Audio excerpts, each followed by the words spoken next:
الحمد لله الذي جعل السبعة من الذين يذلهم الله يوم القيامة، والصلاة والسلام على سيدنا محمد مدن الظلمة وعلى آله وصحبه أفضل الأمة. أما بعد.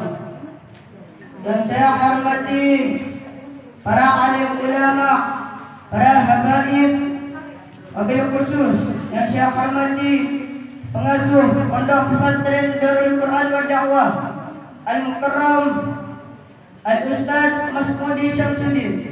Semoga beliau disehatkan rohani jasmaninya, dipanjangkan umurnya, dilancarkan rezekinya, disemangatkan juang dakwah beliau hingga akhir hayat nanti. Amin Allahumma amin. Tidak lupa pula kepada majlis taklim ibu-ibu BKMT Permata Sedap yang semoga dibanggakan Allah Subhanahu wa taala. Amin. Pertama-tama marilah kita panjatkan puji syukur kita kehadirat Allah Subhanahu wa taala, karena Allah telah memberikan kita nikmat iman, Islam, sehat dan sempat sehingga kita dapat berkumpul di tempat yang mulia ini dalam keadaan sehat walafiat. Salawat dan salam semoga tetap terhaturkan kepada junjungan kita, idola kita, pemimpin kita, ialah Sayyidina Muhammad sallallahu alaihi wasallam. Semoga kita mendapatkan syafaat dari beliau kelak di yaumul qiyamah. Amin Allahumma amin. Hadirin yang saya hormati, setiap perkara yang baru pasti akan layu. Begitulah kalimat yang pantas kita ucapkan terhadap dunia ini, bahwasanya sekuat apapun fondasi bangunannya, setinggi apapun pencakar langitnya, suatu saat semuanya akan mengalami kehancuran dan kebinasaan. Kapan? Ialah ketika hari kiamat telah terjadi, ketika Allah Subhanahu wa taala memerintahkan malaikat Israfil untuk meniup trompet tanda kiamat. Maka alam semesta ini akan hancur. Bumi akan memuntahkan airnya, langit akan menjatuhkan bintang-bintangnya, gunung akan berterbangan seperti kapas yang ditiup angin kencang. Bahkan makhluk hidup dari golongan jin, manusia dan binatang, semuanya akan mengalami kehancuran dan kebinasaan. Yang kekal abadi hanyalah Allah semata. Sebagaimana Allah menegaskan dengan firman-Nya, kullu syai'in halikun illa wajahahu lahu hukmun wa ilaihi turja'un. Yang artinya segala sesuatu pasti akan binasa.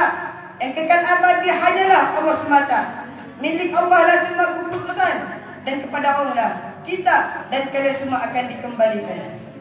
Hadirin yang saya hormati, setelah kita dan kalian semua mati, maka suatu saat kita akan dibangkitkan kembali oleh Allah Subhanahu wa taala di hari pembangkitan. Kita akan dikumpulkan di padang mahsyar untuk dimintai pertanggungjawaban segala perbuatan semasa hidup di dunia. Dan di padang mahsyar pula kita akan mengalami kepanasan yang luar biasa, karena jarak matahari dengan kepala kita sangat dekat. Namun sabda Nabi Muhammad, ada 7 golongan yang mendapatkan naungan Allah Subhanahu wa taala, yang mana di hari itu tidak ada naungan lagi selain naungan Allah Subhanahu wa taala. Yang pertama, imamun adilun, para pemimpin yang adil, para pemimpin yang lebih mengutamakan urusan umat atau rakyatnya daripada urusan pribadinya. Yang kedua, wasyabun nasya'u fi ibadatillah, para pemuda yang tumbuh dewasa dalam keadaan beribadah kepada Allah Subhanahu wa taala. Misalnya seperti para santri yang semenjak kecil dia mencari ilmu bersama para kiainya dan ikut beribadah bersama kiainya. Lalu dia keluar dari pondok pesantren, dia mengamalkan ilmu yang telah diajarkan oleh kiainya. Maka insya Allah santri yang seperti ini juga termasuk dari 7 golongan yang mendapatkan naungan Allah Subhanahu wa taala.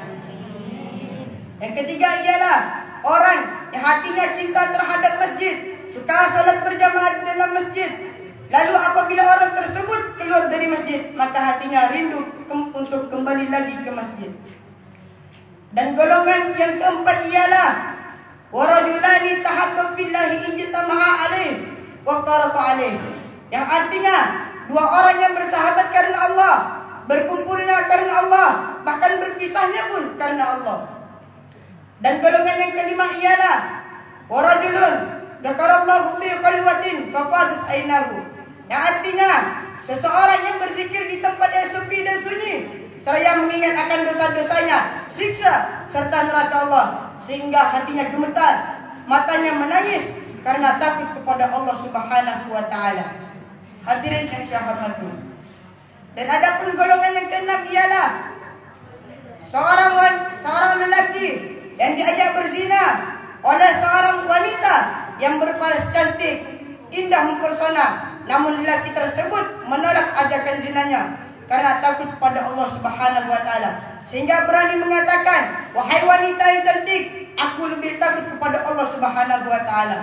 Namun sebaliknya, apabila seorang wanita diajak berzina oleh seorang lelaki yang tampan, berpangkat, kaya raya, namun wanita tersebut menolak ajakan zinanya karena takut pada Allah Subhanahu wa taala.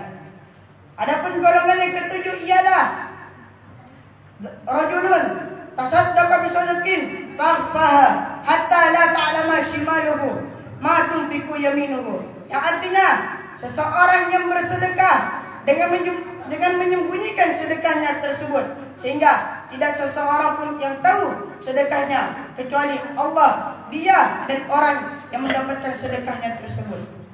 Dan memang sedekah yang kita keluarkan secara samar-samar dapat meredam murka Allah Subhanahu wa taala. Hadirin yang saya cintai, mungkin hanya inilah yang dapat saya sampaikan. Semoga kita semua termasuk dari 7 golongan yang mendapatkan naungan Allah Subhanahu wa taala. Amin Allahumma amin. Terima kasih atas perhatian. Mohon maaf atas kekurangan. Semoga kita dapat berjumpa di lain kesempatan. Akhirul kalam, assalamualaikum warahmatullahi wabarakatuh. Waalaikumsalam.